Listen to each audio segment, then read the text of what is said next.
Assalamualaikum, salam sejahtera, salam Malaysia Madani.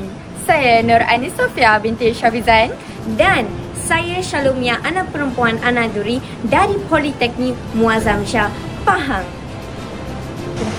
Menara 188 juga dikenali sebagai Menara Kuantan 188, di mana mercu tanda ikonik yang terletak di Kuantan, Pahang dengan ketinggian 188 meter merupakan menara tertinggi di pantai timur Malaysia dan antara yang tertinggi di negara ini.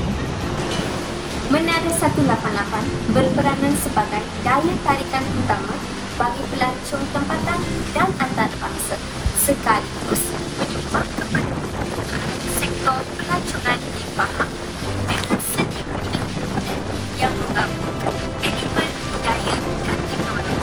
Menara ini merupakan kemajuan Kuantan sebagai destinasi pelancongan bertaraf dunia. Dibina sebagai simbol kemodenan dan pembangunan bandar Kuantan, menara ini bukan sahaja menawarkan pemandangan panoramik Sungai Kuantan dan kawasan sekitarnya, tetapi juga pelbagai tarikan pelancongan seperti dek pemerhatian, restoran dan aktiviti ekstrim seperti skywalk.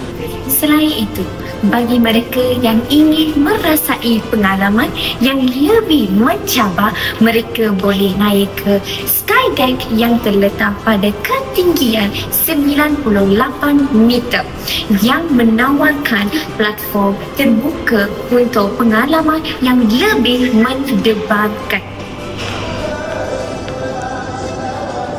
Salah satu ciri menarik di observation deck ini ialah kehadiran lantai kaca yang membolehkan pengunjung melihat terus ke bawah, memberikan pengalaman yang lebih mendebarkan dan unik. Selain itu, kawasan ini direka untuk menampung sejumlah besar pengunjung pada satu masa, menjadikannya lokasi yang sesuai untuk lawatan berkumpulan atau acara khas.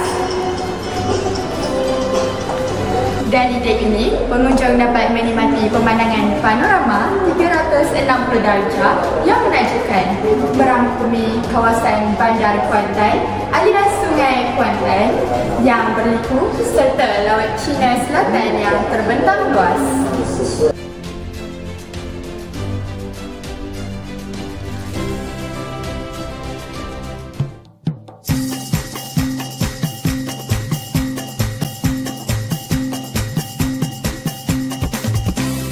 Bermohon sembah, sembah berhajat, hajat berasal kayangan puri. Hamba puteri imbas berempat, turun bermalam serata negeri. Bermohon sembah, sembah berhajat, hajat berasal kayangan puri.